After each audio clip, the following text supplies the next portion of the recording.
Evening, everyone. Welcome to The Next Revolution. We are pro-worker, pro-family, pro-community, and especially pro-America. And on this Labor Day weekend special, let's start by focusing on the pro-worker part. If you listen to the commander in chaos, Captain Calamity himself, or his poor, hapless spokesperson, Karine Non-Prepared, everything's going great for America's workers. Look, here's where we are. We have the fastest growing economy in the world. And when we look at where we are economically, and we are stronger economically than we have been in history. Yeah, historic, best in the world. In their world, maybe, but in the real world, here's the reality this Labor Day weekend. Joe Biden's America is not working. Yes, it's true that the unemployment rate is low. But the main reason the rate is low is because so many Americans have just stopped looking for work. Just this week, we saw the latest figures for job openings, way ahead of expectations, nearly an all-time record. They try and spin this as good news. Look, the economy is doing really well. People are hiring. No, they can't find people to do the work. It's one of the reasons we have runaway inflation. Look at this. We keep focusing on it here because it is so important. The labor participation rate is still the lowest it's been outside the pandemic shutdown for 45 years. It's just over 60%. That means around 40% of Americans of working age are not working. That's not just an economic disaster, but a social disaster. Study after study has shown that having a job is one of the most important building blocks of a happy, flourishing life. It's vital for families, for communities, for our entire country. But close to half the adults in America are not working. Why? Part of the answer was revealed in a fascinating study published this week by former Senator Phil Gramm and economist John Early. What they show is that behind the official statistics, after you take account of taxes paid and welfare benefits received, the income of the bottom 60% of Americans is almost the same, which you might think is okay if you think income inequality is a problem. But guess what? It turns out that within that group, there's a huge difference in who is working and who is not. In the bottom 20% of the population, 36% are working. In the next 20%, 85% are employed.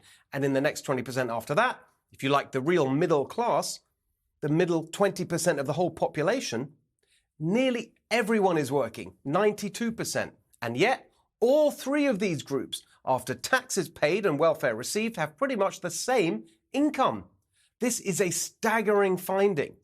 If you end up making the same amount of money, whether you work or not, it's not surprising that many people will choose not to. And that's what's happening. Around 90 million Americans of working age are not actually working. Of course, some can't work for very good reasons. And in a compassionate society, as we should aspire to be, we must help and support them.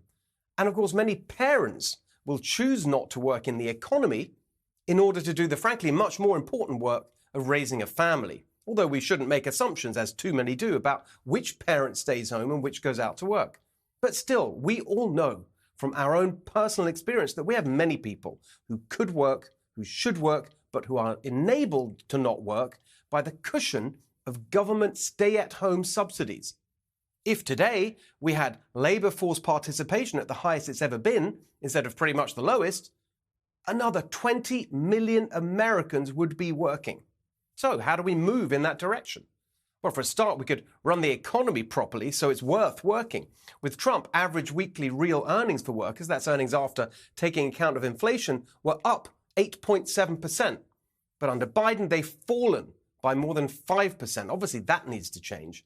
But beyond that, we need a pro-worker policy agenda for real. And as my economics professor taught me, with any economic problem you're trying to solve, break it down into supply and demand. We need to increase the demand for American workers by bringing back jobs from China and promoting US manufacturing. President Trump, of course, led the way, helping to turn around a decades-long establishment consensus that we could hollow out the heartland and it didn't matter. While Biden, of course, is heading in exactly the opposite direction. For example, with typical incoherence and insanity, frankly, using the Defense Production Act to boost jobs in China in pursuit of the Democrats' far-left climate zealotry. But perhaps even more important than boosting demand for workers is increasing the supply. And that means dropping our costly and self-destructive obsession with sending every young American to woke indoctrination factories, formerly known as universities, and instead of churning out activists and bloggers, equipping the next generation with the skills they need to be productive workers in the private sector enterprise economy. Again, Trump understood this. Ivanka Trump led a big and underappreciated effort on workforce development. We often covered it here.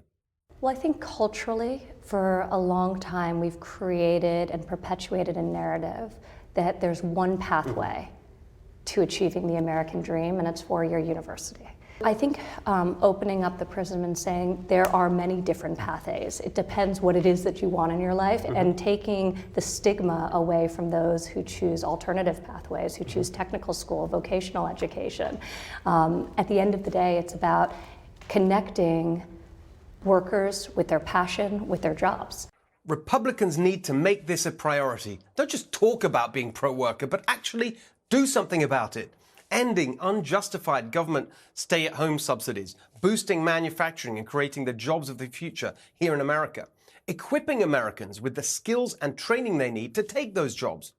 For decades, the Democrats complacently thought they were the workers' party. But as the elitist woke activists took over the Democratic Party, they adopted an anti-worker agenda, destroying energy jobs with extremist climate zealotry, destroying blue-collar earnings with uncontrolled low-wage migration, destroying workers' living standards with runaway inflation, and the latest, stealing from the working class to bail out the rich college class.